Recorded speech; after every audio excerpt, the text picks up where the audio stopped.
And as promised, this is Mike Cagley here with Brad Sturdy. A big day for Illinois athletics. The Illini, who have a very good basketball team without Terrence Shannon Jr., have him returning.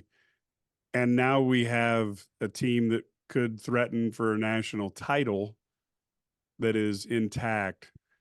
Now, there's a lot of things going on that are outside of basketball, bigger than basketball. And so that's why Brad Sturdy is here. One of the great things about covering a team for 20 years is the connections that you make throughout a university and throughout Central Illinois, which allows Brad to be on top of this story. And he's kind of like a one-man full court press.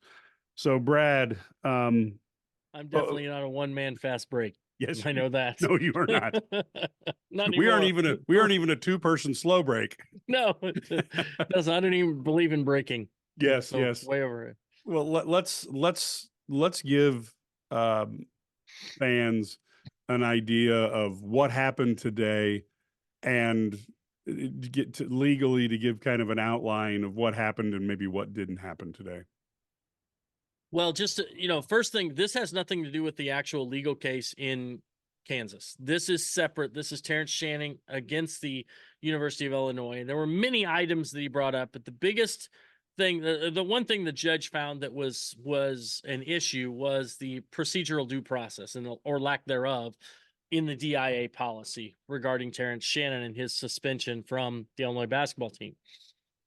What they found was that they did not afford him enough or necessary due process, and she recommended that at least they would use the student discipline policy, the Oscar policy, as it is called, the OSCR, it's the Office of Student Conflict Resolution, which is essentially a legal process, and that they would have to go through. Now, if they go through this process, then they could, but it does take months, and by the time a couple months, and by the time that happens, probably the season's over anyway, or you're in the Final Four, and you certainly do not want to suspend your star player before the Final Four, if that would happen. So while all this is going on here, she basically said that, and it would take a court order, to another order to change this. So the university could appeal to the Court of Appeals, but again, this is a long drawn out process.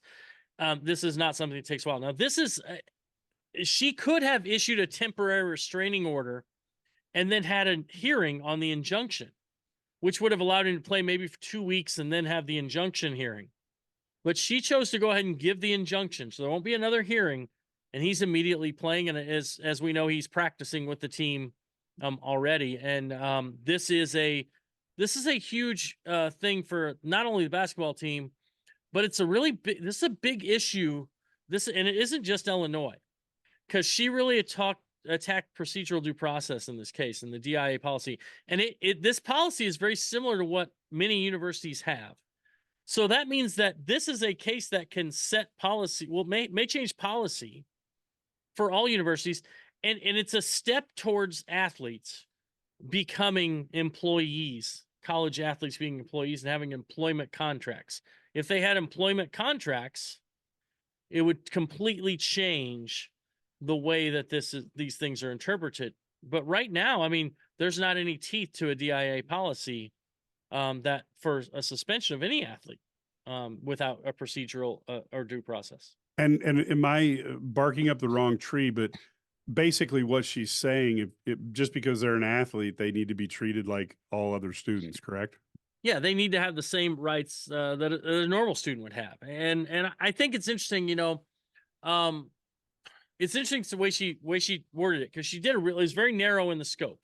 It didn't expand to Title IX. It didn't expand to other areas. It just narrowed in scope that it's about procedural due process and giving him that process to go through this, where it's, have witnesses and present evidence and have, things, all these things that have this, to meet your accuser, which, is a big deal as well. So these are all things that are part of this process, and it will be very interesting to see what University of Illinois released a statement saying that he was fully back with the team. They had the order. They would be looking at the order and following the court case in Kansas as well as they're going through this.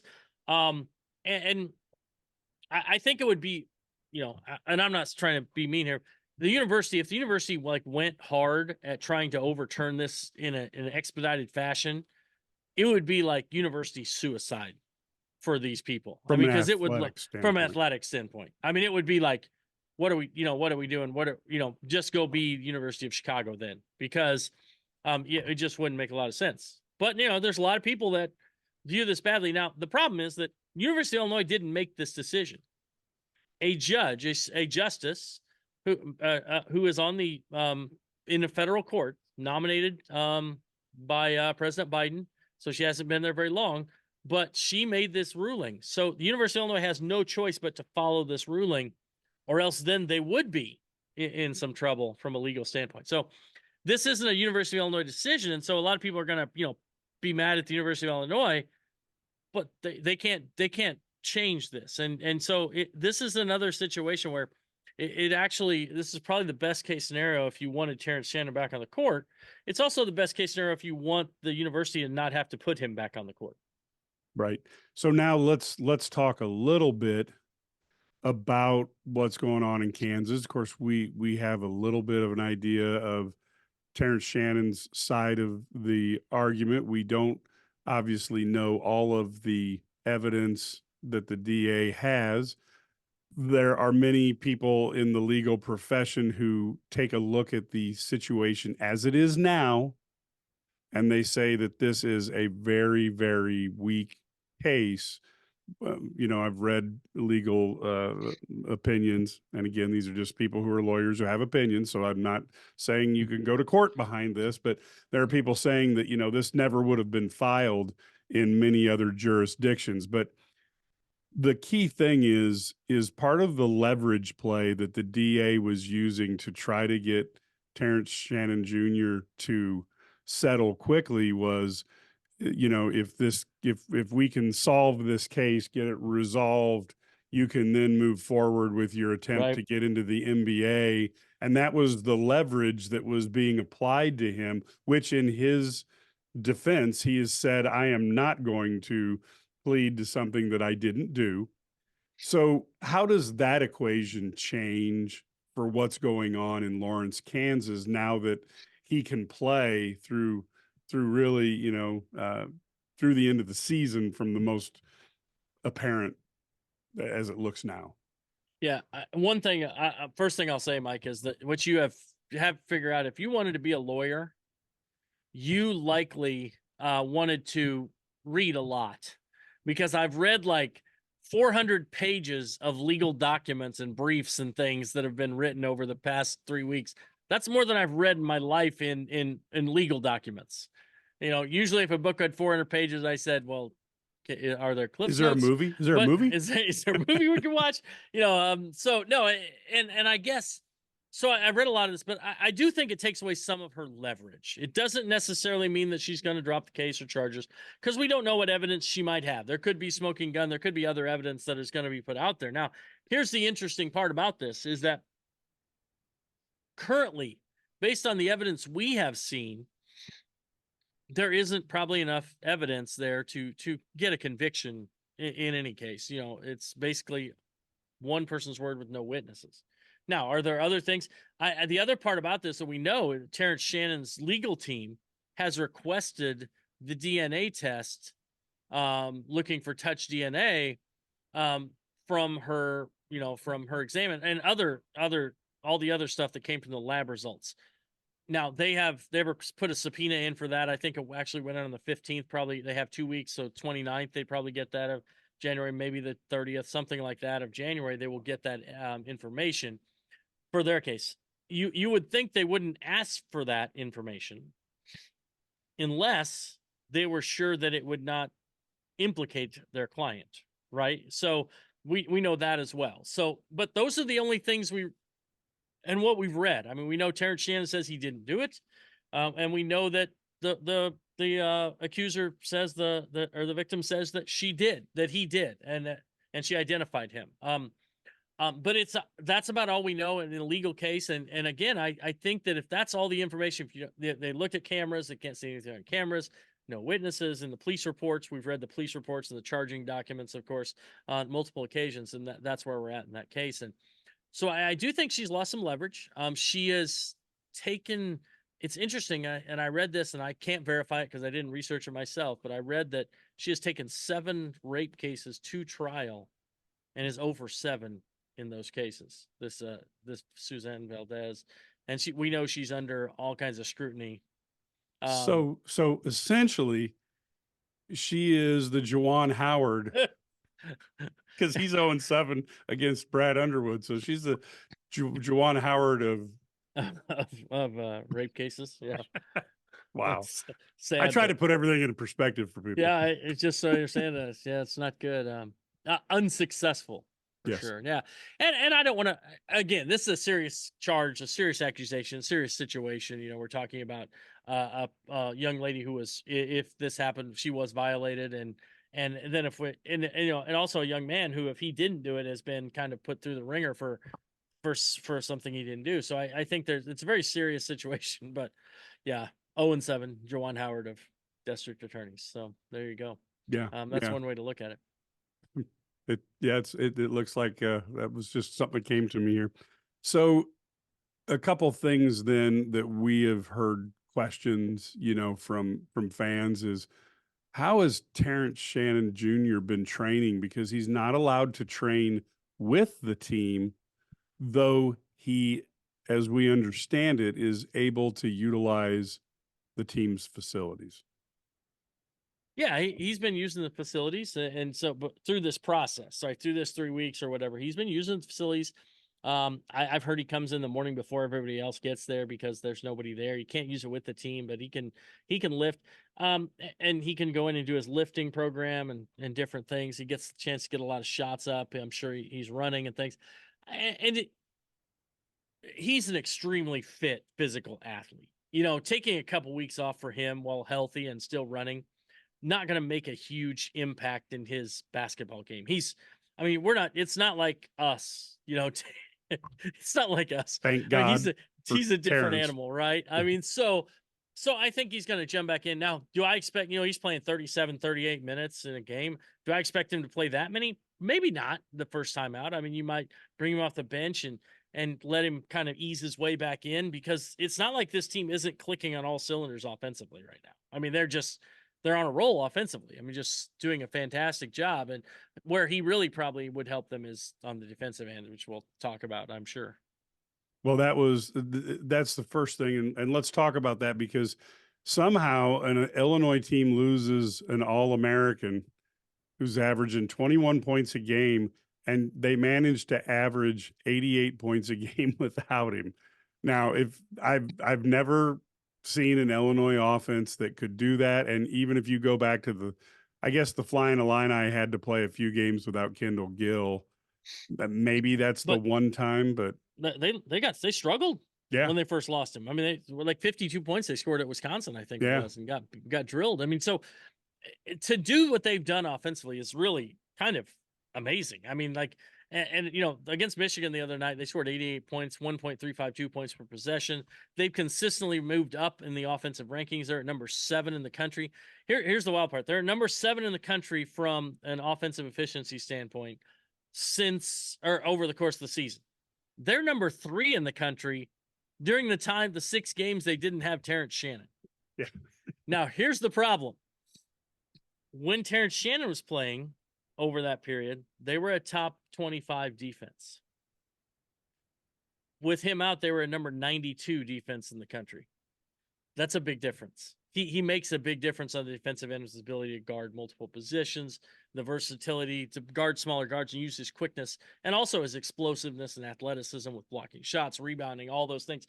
And I think the other part about that, where he changes the game, is his ability to change ends in transition doesn't allow teams. Yeah. And I think he's even more explosive because I think he's an even better finisher. Yeah. Oh, he's a better finisher. Yeah.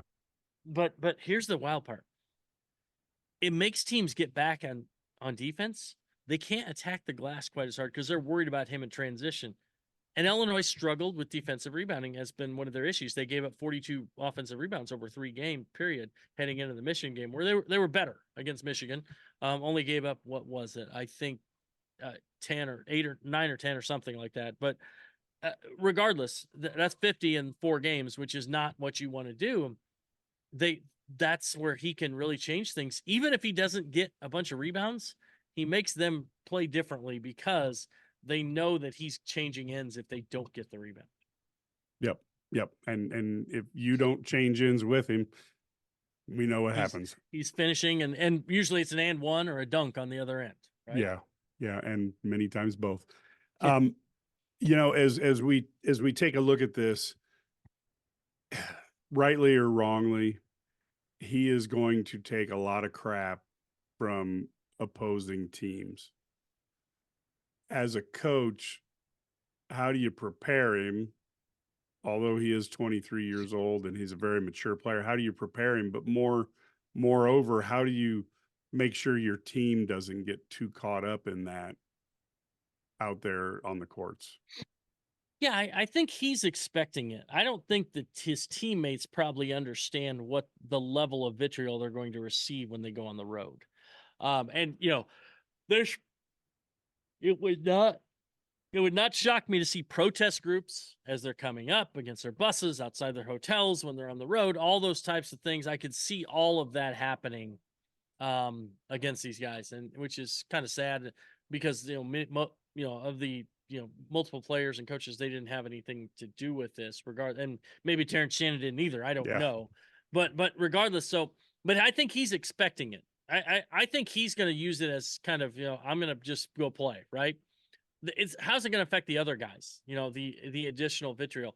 They haven't been bad on the road. Let's be honest. I mean, they played Tennessee tough, had a chance to win that game. They have already won at Rutgers. They've already won, at Michigan. So they've won some road games. They played in some tough environments. They played bragging rights game, which obviously is always a hostile for both ways environment. So these guys have been through it, but it's be a little bit different. I think it'll be more personal in nature when they come after them. So how do they respond? The other thing is, how does he fit on the court? Because like we've said, we've got a dynamic offense playing a lot of booty ball. Marcus Damask backing guys down. Damask has been putting up amazing numbers. He's over 20 points a game. Over the last 5 games, he's dishing out 5 assists, grabbing 5 rebounds. I mean, extremely. I mean, dare I say, it's almost Io DeSumo like stats from Damask over the past 5 games. That's pretty impressive. Now, how does he slide into maybe a different role? Can Shannon be more or less of the dominant guy and be just at the beginning, just step right into a role position where he's like the secondary option a lot of times on offense? I think it can all, but that's up to Brad Underwood to figure out how it all fits together. And I think he'll do a pretty good job with that. Yeah. And I think as a team, there's also an opportunity for them to really coalesce together, and we will see. There's always speculation on how 18 to 22-year-old kids respond to something, and that can be a little bit of a challenge. So as we go, this is kind of what we have right now. Brad, are there any other comments, thoughts that we need to throw out there for Illini fans? Well, I mean, I think we look at, addition to, we've got the Terrence Shannon's. Football gets 2 commitments today, 2 huge commitments, especially in the portal. They get the Briggs kid from Florida State, who's going to be a plug and play defensive lineman. And they really needed that. Horribly. I mean, that was on a scale of 1 to 10, that was probably an 11 for the need for the team. And it really changes getting guys like that and adding these, versatile players helps. They get Michael McDonough, who is, not that guy, but the other guy. He's a football player. There. Yeah.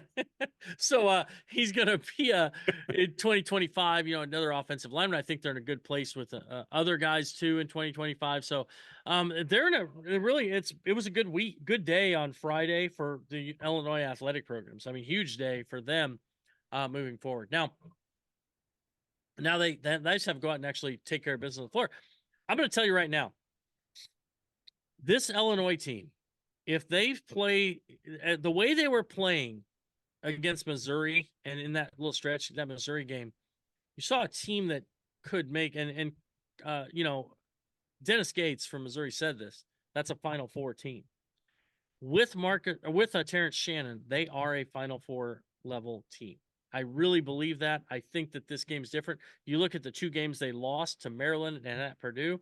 Terrence Shannon is the type of guy who could have made a difference in those games to get them those wins. And they really started to click. They put it together. People have bought into their roles. They're understanding what they can and can't do and figuring it out. And this team's got a chance to be really, really good and contend for a Big Ten title and potentially make an NCAA run, which, I think would be just so much fun and so exciting for this group. And it's the last feather that's really needed for Brad Underwood to put in his cap. He's got the best record in the Big Ten over the last 4 years, has won a Big Ten tourney title, has won a Big Ten regular season title, has really and done. Let's be honest, he's really won 2 Big Ten regular season titles. Right. Yeah. Michigan didn't play all their games. Should have had forfeit. But anyway. Right. COVID, junk, yeah, exactly. But, we're back to Juwan 0-for-7. The other thing I think that we want to tell people is we have a lot of stuff coming at IlliniGuys.com on this situation. So don't hesitate to take a look over there. If you've been thinking about, should I try subscribing? This is the week to do it because you get 6 days to kick the tires.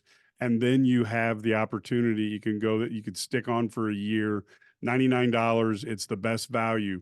What we're going to do is we have some very high level interviews that we will be announcing and putting out for people to see. Exclusive interviews. Yes, exclusive. No one else you're not going to find them anywhere else. Yeah, nowhere.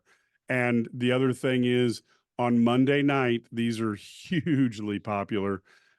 We have to go and negotiate with the people at Zoom, but we're going to have a subscriber only Zoom call Monday night, and we can talk about an awful lot of things. It is highly, highly, highly recommended. If you are going to subscribe, you want to kick the tires and see what it's like. And I will tell you, as crazy as this time gets, it gets even better when it gets into Portal Combat at the end of the spring. So there's a lot of things that are coming. You really want to, if you've been on the fence, go ahead and get it right now because it is the time to try it. So with that, this is Mike Cagley. Thank you so much, Brad Sturdy, and we will be right back to wrap up the show.